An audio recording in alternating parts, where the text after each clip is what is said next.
share my screen.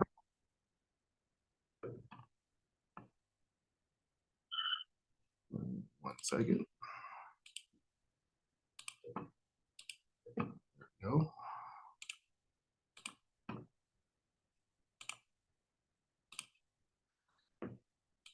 I don't know about Florida, but the weather is drastically changing here in California because it's cold. But it's that time of year. We're getting closer and closer towards winter, and a lot of things will start to change on the roads, different parts of the country. So we're going to talk about some of those things to, you know, increase some awareness, some reminders, and hopefully we take it to heart. Um, did you guys? I don't know if people heard about the incident that happened here in Rialto last week. David, you heard about it? No, I haven't. Well, what I do know is um, there was a team drivers that were brought in that arrived in Rialto, and the co-driver got out to unhook the rear trailer and dolly, I believe, and somehow he tripped and fell, and driver backed over him, or the dolly backed over him or something like that, and he got seriously hurt, and or well, last I heard he was in critical condition. I don't want to try to dive into and speculate on some of the details because it's a little fuzzy in terms of I've heard several accounts, but I'll summarize it by saying, as team drivers, make sure you account for your partner before you start backing up or unhooking or pulling forward after an unhook. That's why those vests are important. Communication is important. Maybe windows down, maybe have your earpiece on. You guys are on the phone together. Get creative, because this gentleman seems like he fell down, and that's where the driver was pulling away, didn't notice him on the ground, and that's when he got ran over. Blood everywhere all over, in that section of the yard in Rialto. And of course, police and paramedics and, investigations start. So it's very sad when those types of situations happen. The driver that was driving, she was, of course, she was going hysterical from what I, heard about it, in terms of just what happened. But it just is a reminder as we get ready to go into this safety meeting, how your life could change in a split second, or how you can affect someone else's life in a split second. And this industry is very dangerous, and we got to be extra cautious. We got to sometimes go overboard with processes that may seem very mundane or very basic that we do all the time. Maybe we need to be more vocal about it. Maybe we need to be more persistent about making sure we care for not only our co-drivers, but also just care and concern for others. I haven't heard if this gentleman has passed away or not, but if he didn't, which we hope he didn't, he's going to have a long road ahead of him, in which I don't know if he'll ever be able to work again based on the stories I've heard of how this incident went down. So be mindful as you guys get ready to start your week at dispatch, especially team guys. Look out for your team drivers, look out for each other, care for each other. Because one quick moment or one misstep, and everything can change. All right. So I'm sure there'll probably be, if this gentleman doesn't pass away, there'll probably be some type of information that'll come out about why, caring for your co-drivers and the coupling and uncoupling process, how it needs to be a reminder. So you're kind of getting a heads up, but at the same time, as you guys start your week, I wanted you guys to know, just look out for each other. And especially peak season's coming up, bad weather, don't skip steps. Skipping steps just lead to issues down the road or at some point. But all right, we're going to jump into some of these topics today. We'll have Davey's going to cover all these different aspects and give you some background and some good information to be able to handle what's coming up ahead in terms of the wintertime and peak season. All right, David. Good morning, everyone, or I should say afternoon for almost you guys.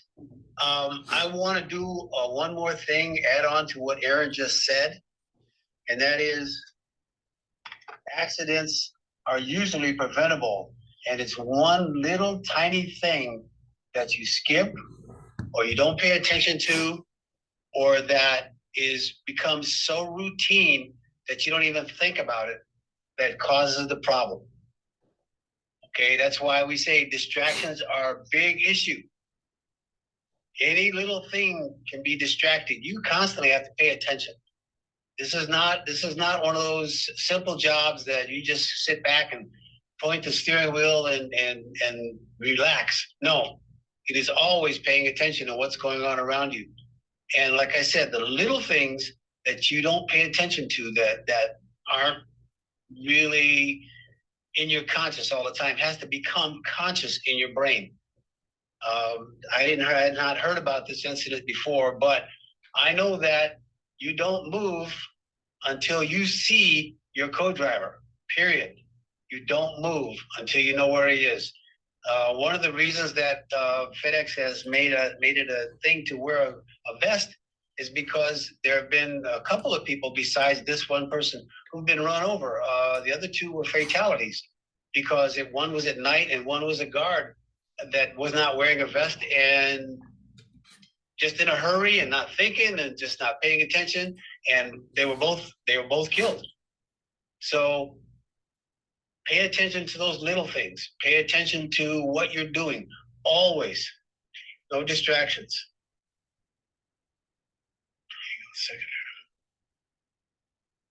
Hang on one second. I'm sorry.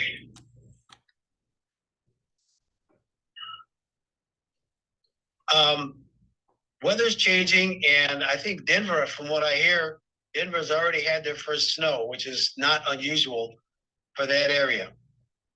But one of the things that you really can be concerned about is when it's wet but not really cold yet. Fog is actually a cloud that's on the ground. Okay, so you need to pay attention to what you're doing when you're driving through fog. I have a story to tell you about that.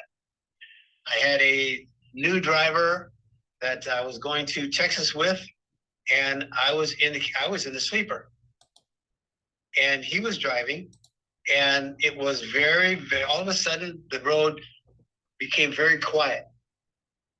I mean, like quiet. I couldn't hear the engine. I couldn't hear the tires. I couldn't hear any of that stuff. And I knew instantly that we were in the fog because fog muffles all those sounds. Okay?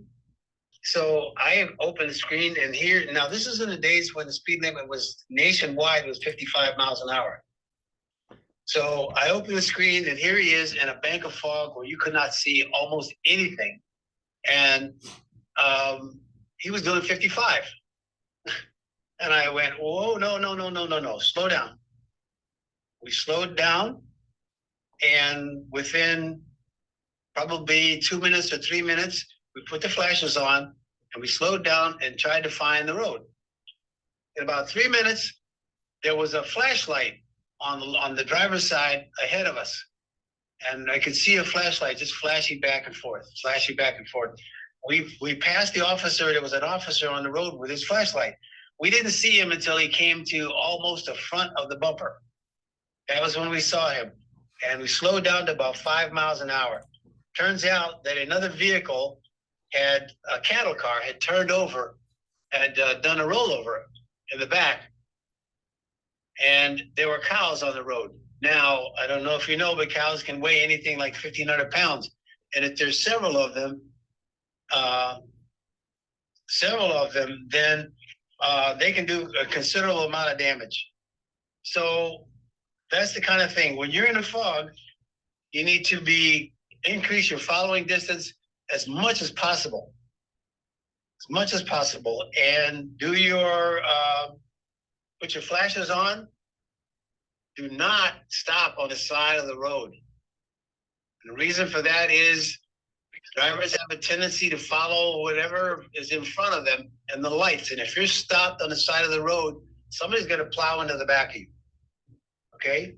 You want to stay on the edge of the road so that somebody can pass you if they want to, but they're kind of silly to do that. It's the same thing like when you're in snow. When you're in a lot of snow, people tend to follow the truck or the car that's in front of them. Okay, so you don't want to travel too far in the fog if you can with your flashes on, but you have to stay. You have to do it until you are out of the fog. Okay, and the same thing goes for sandstorms in Arizona, and right now we have a Santa Ana condition here where the winds are blowing really, really hard. So much so that they had to cut the power to keep the electricity from sparking a fire. But in Arizona and in Nevada, they have sandstorms, same thing, where it's a complete blackout because of the sand. You can't see what's in front of you. So keep your speed down, watch your following distance, okay? Try not to stop on the road. Do not park on the side of the road. Okay? And speaking of the cattle car that rolled over and let the cattle out on the road, I want you to think about what can cause a rollover, especially if you're pulling a set of doubles. If you're pulling a set of doubles, you have 2, 3 pivot points on your vehicle. You have the fifth wheel on the trailer. You have the pedal hook on the back of the other trailer. And you have the fifth wheel on the dolly. So that means that back trailer, if any little movement up front, means that it's going to be emphasized even more on the back. So you want to control your switching and your steering so that you don't make any sudden moves, because any move on the front end, let's say you move over a foot really quickly, the trailer in the back is going to move over maybe 2 feet. So all of your movements should be gentle, slow, and easy. The other reason, one of the other things that can happen is when you're on a curve. When you're on a curve, you need to slow down. And just because the sign gives you a speed limit as to what that curve is, doesn't mean that necessarily is the speed you should be traveling. You may want to slow down even more than that. Okay, it's no big deal, but on a curve, it's one of those things, because I have seen a rear trailer that was, especially if it was lightly loaded or almost empty on the second one, it hit a bump on a curve and move over 2 or 3 feet. That can happen. I've been driving. I drove down from Sacramento once to LA and had a police officer pull me over. I had 2 empties. I had a police officer pull me over. And he says, I asked him what the problem was. He said, I got a complaint that you were not steering correctly on the road. You weren't staying in your lane. I told him I was staying in my lane, but the rear trailer was empty and it's bouncing around back there. So any little dip in the road can do that. So he followed me for about 5 miles to make sure that it wasn't me that was the issue, but the back trailer. But people who call in, they don't necessarily know that. They think it's you. But you don't want to do that. Especially you don't want to slow down too fast. You don't want to make any sudden movements too fast. Okay, all of those are rollover preventions. You got to watch your speed. You need to pay attention, and you watch your steering. Don't oversteer, and if you do oversteer, correct it slowly, not fast. Now, there's one other thing I want to talk to you guys about. You're in Florida, and there are a lot of snowbirds now coming down to Florida, all the way from Canada and New York and Ohio and all those places like that. The snowbirds don't necessarily know how to drive, and they make increase traffic quite a bit. So we're gonna need to make sure that you're aware of that. And they drive RVs and big vehicles or trailers and those kinds of things. They don't necessarily know what they're doing, so they don't know necessarily that their coupling is correct. There are a lot of things you need to be worried about when these RVs and these snowbirds come down. So pay attention. Make sure that your equipment is checked, double checked. I have my drivers go with their with their phones and take a picture of each of the kingpins to make sure that they are closed, and a picture of the pintle hook to make sure it is closed. That is evidence that in case something does happen, evidence that you checked it, one, and that it was okay when you checked it. They send those pictures to me, and I store them. So when at the end of the trip, we just change them out. But those are the kinds of things you need to do.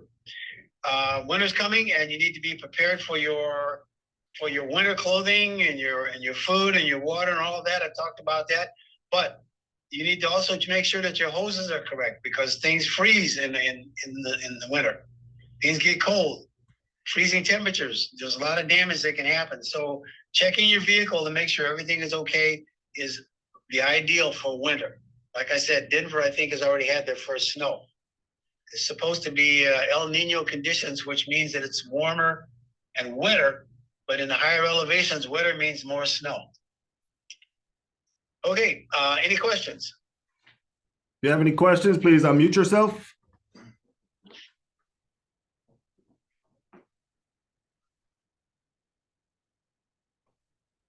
We just want to remind also for rollovers that remember that sometimes you don't know, well, basically you don't know how that trailer was loaded.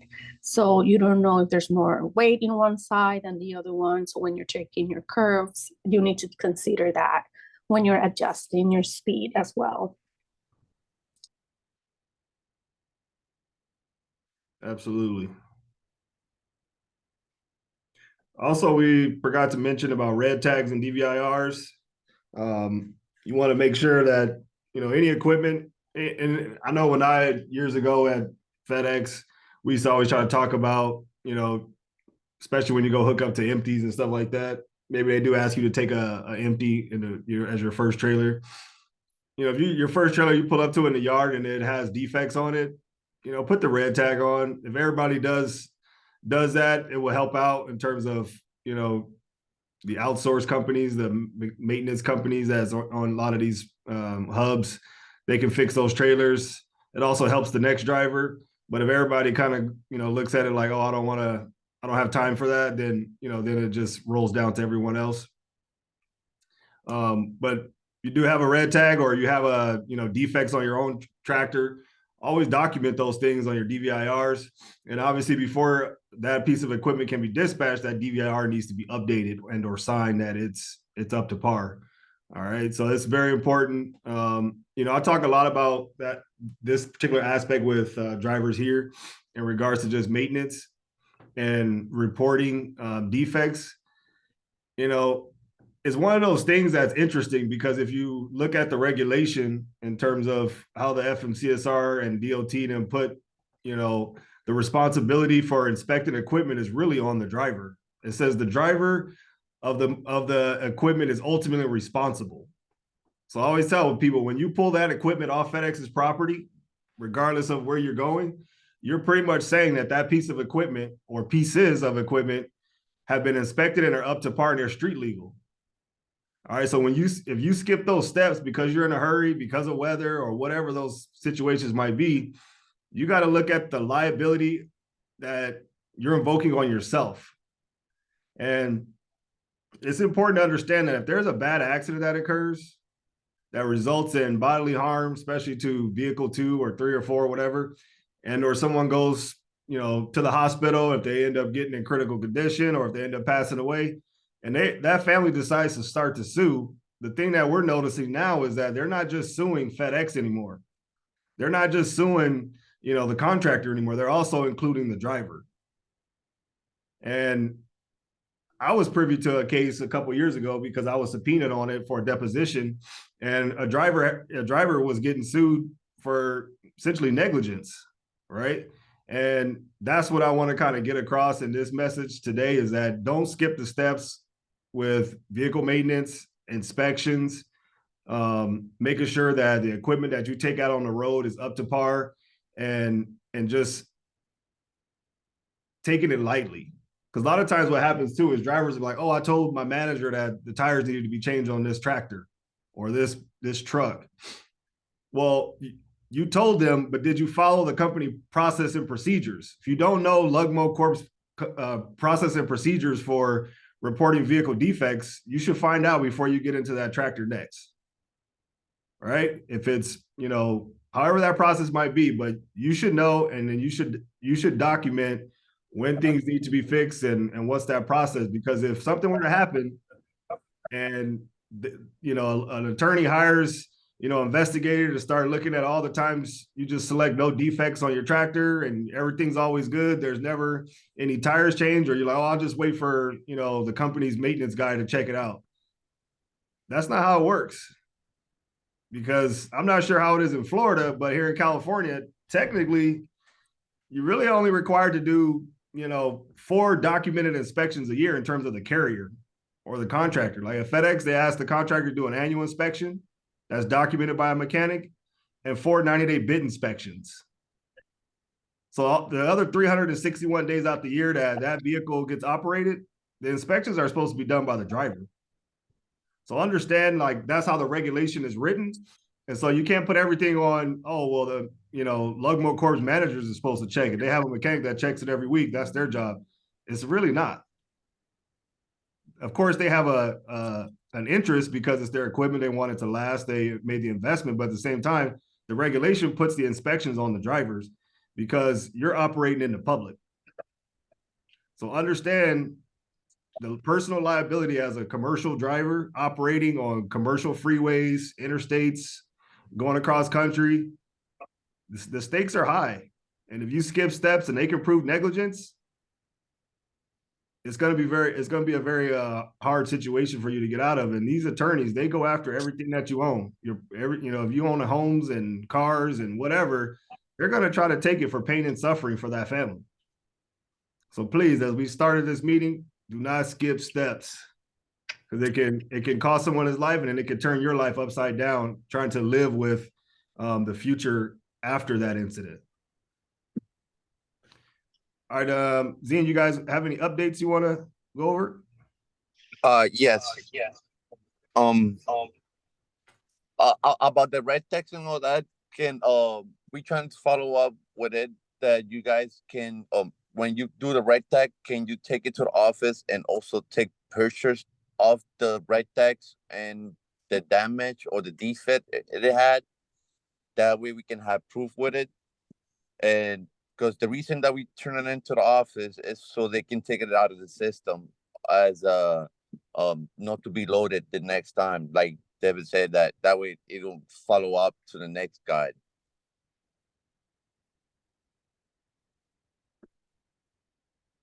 And that'll be it.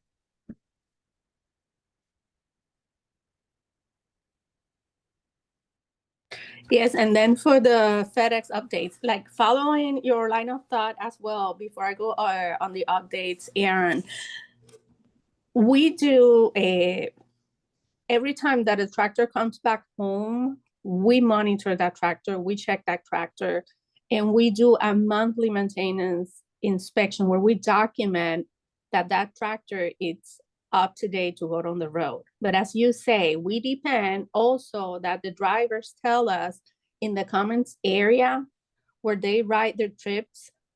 We also depend on the drivers to let us know if they notice anything during the week. That's very important, that communication, because it helps us always have a tractor on the road that meets 100% of the requirements.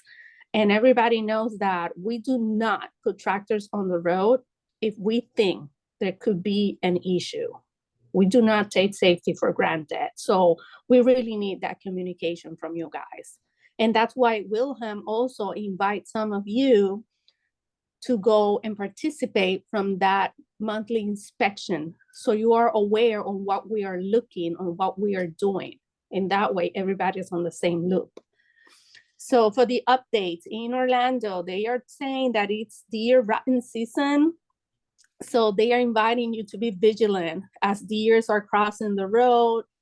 And if you notice there's an animal, I know they suddenly, unexpectedly jump in front of your tractor, but avoid hitting your brakes very hard so you don't swerve, don't do harsh braking so you can avoid lose control of your vehicle.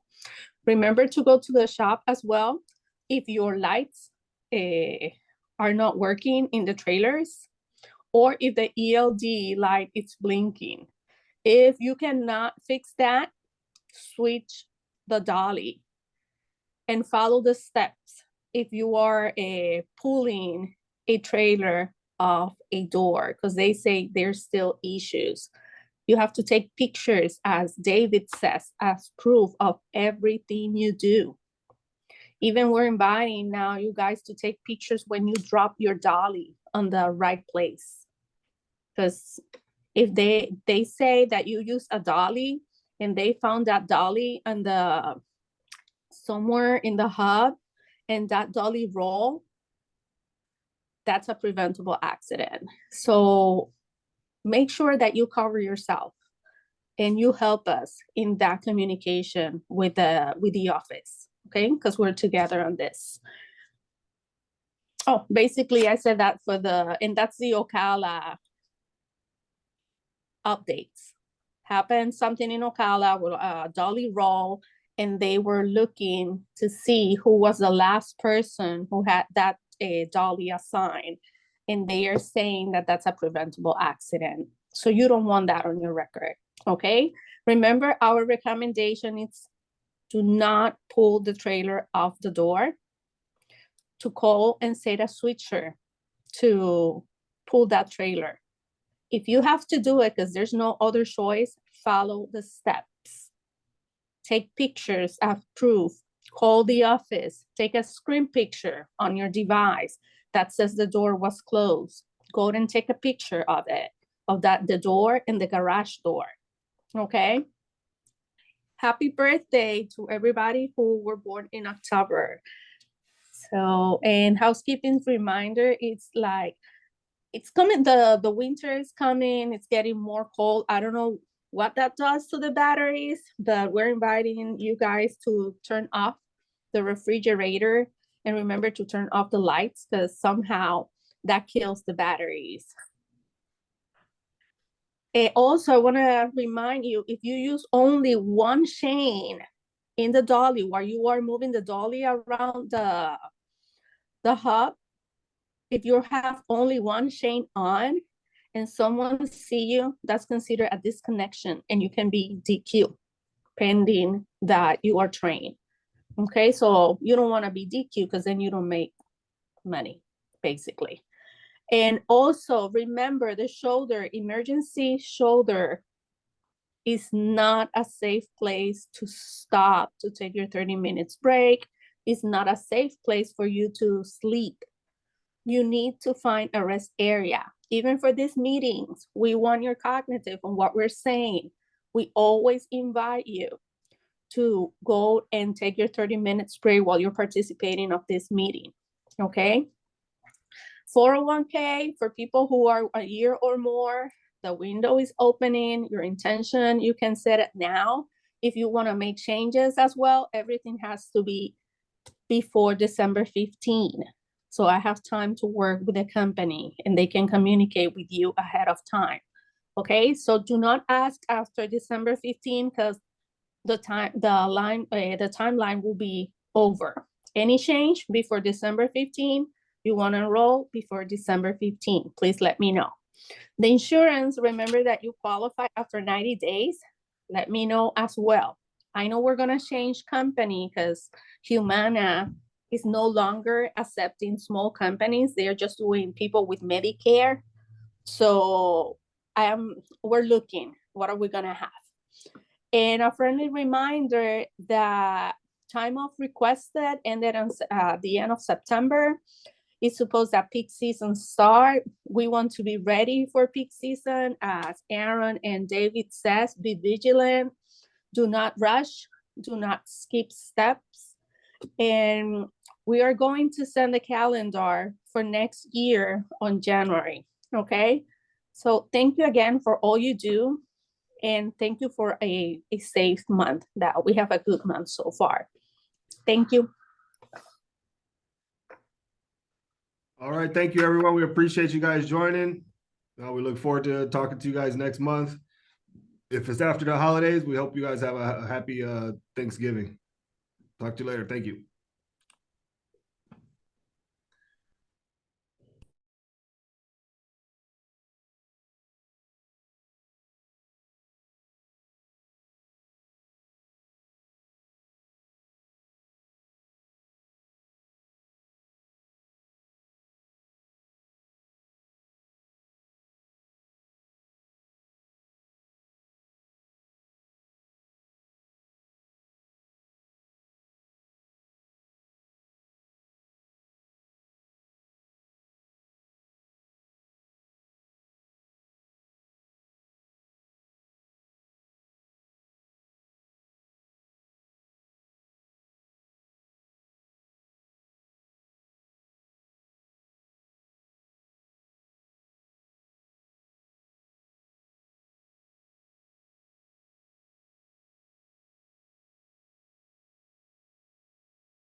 Is Xenia still on?